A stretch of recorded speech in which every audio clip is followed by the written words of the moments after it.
Firman Tuhan di dalam Kejadian 1 ayat 3 berkata, "Berfirmanlah Allah, jadilah terang, lalu terang itu jadi." Dari mana sumber terang dalam ayat ini? Dalam ayat ini, sumber terang yang disebutkan adalah firman Allah.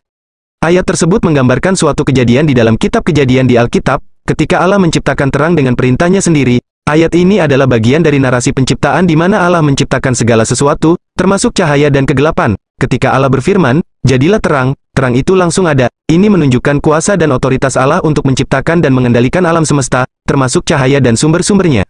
Apakah matahari sudah ada? Dalam konteks kitab Kejadian di Alkitab, ayat yang sebutkan Kejadian 1 ayat 3 adalah bagian dari proses penciptaan. Ketika Allah berfirman, "Jadilah terang," terang itu ada. Namun, kitab Kejadian tidak secara spesifik menyebutkan apakah matahari sudah ada pada saat itu.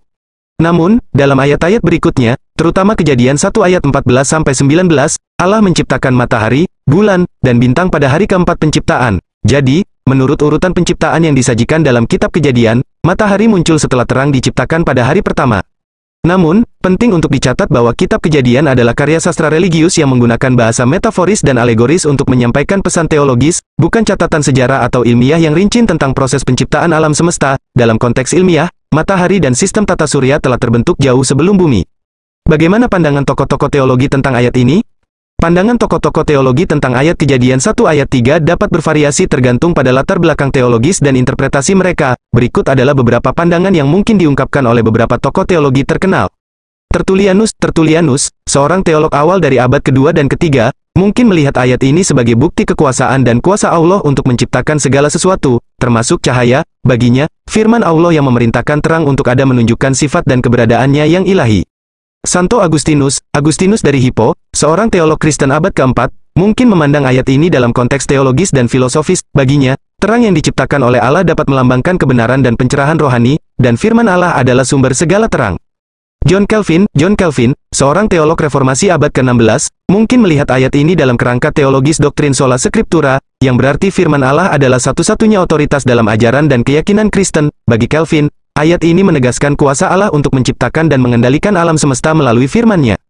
Rudolf Bultmann, seorang teolog liberal abad ke-20, mungkin melihat ayat ini sebagai mitos atau metafora yang menggambarkan pengalaman manusia dalam mencari pencerahan dan kebenaran dalam hidup mereka. Bagi Bultmann, pesan teologis dalam ayat ini terletak pada kekuatan dan pengaruh firman Allah dalam mengubah dan menerangi kehidupan manusia. Penting untuk diingat bahwa ini hanya beberapa contoh pandangan teologis yang mungkin ada, dan banyak teolog memiliki pendekatan dan interpretasi yang unik terhadap ayat-ayat Alkitab. Interpretasi dan pemahaman teologis seringkali beragam dan bisa dipengaruhi oleh konteks budaya, historis, dan teologis masing-masing tokoh. Apa aplikasi ayat ini dalam kehidupan sehari-hari? Ayat Kejadian 1 ayat 3, "Berfirmanlah Allah, jadilah terang, lalu terang itu jadi," dapat memiliki aplikasi dalam kehidupan sehari-hari dengan cara berikut. Pertama, pengakuan atas otoritas dan kuasa Allah. Ayat ini mengingatkan kita akan otoritas dan kuasa Allah dalam menciptakan dan mengendalikan alam semesta. Dalam kehidupan sehari-hari, kita dapat mengambil waktu untuk mengakui dan menghormati otoritas Allah atas hidup kita, mempercayai rencananya, dan berserah kepadanya dalam setiap keadaan. Kedua, penerimaan terang dan kebenaran. Terang dalam ayat ini dapat melambangkan kebenaran, pencerahan rohani, dan kebaikan yang datang dari Allah. Dalam kehidupan sehari-hari, kita dapat mencari terangnya melalui firman-Nya, doa, meditasi, dan persekutuan dengan sesama Kristen. Dengan menerima terangnya, kita dapat hidup dalam kebenaran, berpegang pada nilai-nilainya, dan berbagi terangnya dengan orang lain. Ketiga, tanggung jawab untuk menjadi terang. Ayat ini menggambarkan Allah memerintahkan terang untuk ada. Dalam konteks kehidupan sehari-hari, kita sebagai orang percaya dipanggil untuk menjadi terang di dunia ini. Dengan menerangi dengan kasih, kebaikan, keadilan, dan kerendahan hati, kita dapat mempengaruhi lingkungan sekitar kita dengan positif dan menjadi saksi hidup akan kehadiran Allah.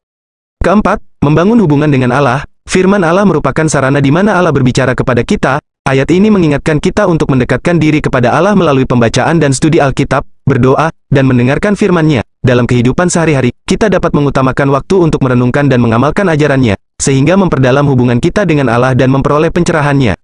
Penerapan ayat ini dalam kehidupan sehari-hari akan bervariasi tergantung pada keyakinan dan praktik masing-masing individu, tetapi intinya adalah untuk mengakui dan menghormati otoritas Allah, mencari terangnya, menjadi terang bagi orang lain, dan membangun hubungan yang lebih erat dengannya.